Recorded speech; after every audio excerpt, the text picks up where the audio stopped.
I apologize for not being here for the entire hearing. I was at a Armed Services Committee hearing, but has the word waste been mentioned in this conversation? I don't think it has. I just met with a group of young people. They're all for carbon-free energy. They're excited, but they're not excited about paying the price of our using electricity and leaving to them what to do with the waste. We haven't met a 70-year promise in this country yet on nuclear waste. I've got a high-level nuclear waste site in Westport Island, Maine, because when Maine Yankee closed, the Department of Energy breached its contractual obligation to take away that waste and do something with it. So that's my problem with this bill. I'm not opposed to the technology of nuclear power. I'm definitely in favor of carbon-free power. I think it can be an enormous boon to our economy and to our climate. But I just don't know how we have this discussion and not talk about this really significant problem that isn't being addressed. And I'm tired of passing burdens on to our children. I don't think that's what we're sent here to do. Mr. Commissioner? Senator, I look at this, I think we have a public policy problem. There are a variety of different technical methods to actually safely address long-term waste. Yeah, but they haven't been implemented in 70 years. Well, there are a variety of them that are on the table right now. Now, obviously, Congress will decide what it wants to do or not do relative to Yucca Mountain, but there are also waste facilities, intermediate waste facilities proposed in New Mexico and in Texas that can take that fuel off of the site at Maine Yankee, and I have visited that beautiful site. There's also a technology called deep isolation that talks about using... You're talking about future technologies and proposed projects. These are currently available. We're talking about a bill here to promote nuclear power. Right. Without having solved that problem. I think we've got it backwards. Let's solve the waste problem and then talk about promoting nuclear power. Well, Senator, those What am I missing? capabilities are available now. They're not That's in been place. demonstrated in Finland, where they are putting in a deep geologic repository in granite. Those technologies are demonstrated and capable. We have a public policy problem that But we're not Congress doing needs to them. address. We're not doing them. Anybody else want to tackle this? Yeah, I mean, I would agree with you. We need a solution to the waste problem. It's not a technical problem. It's something that needs to be addressed in these halls, and I know that there are folks that are focused on doing that.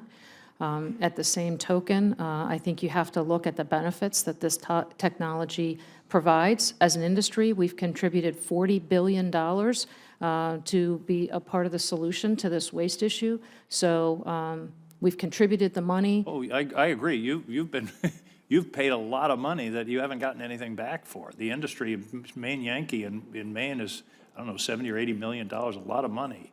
I just think as part of this bill, there ought to be a section that talks about solving the waste problem. I mean, let's be clear. This bill, which I think is a good bill, will promote additional nuclear power.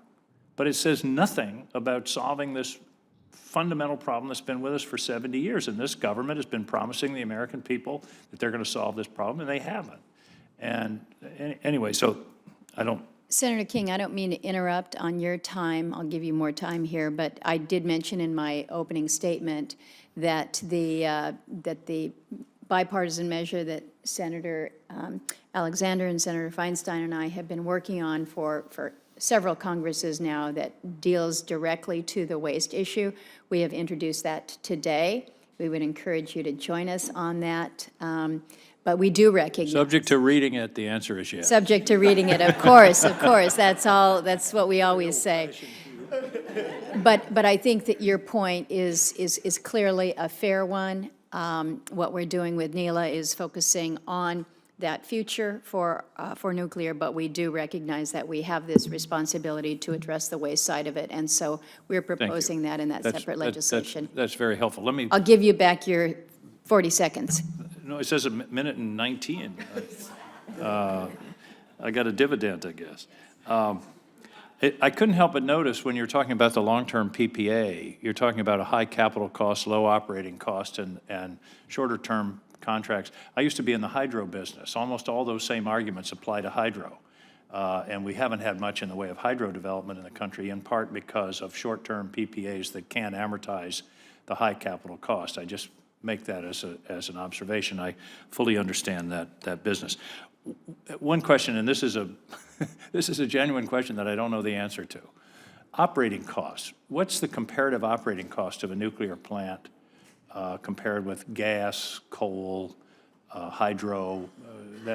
I think that's a relevant question here. We know that that's a relatively low, but I would like some figures. Perhaps you can share some. Sure. We look, as an average across the whole industry, last year, that operating cost was 3.1 cents a kilowatt hour.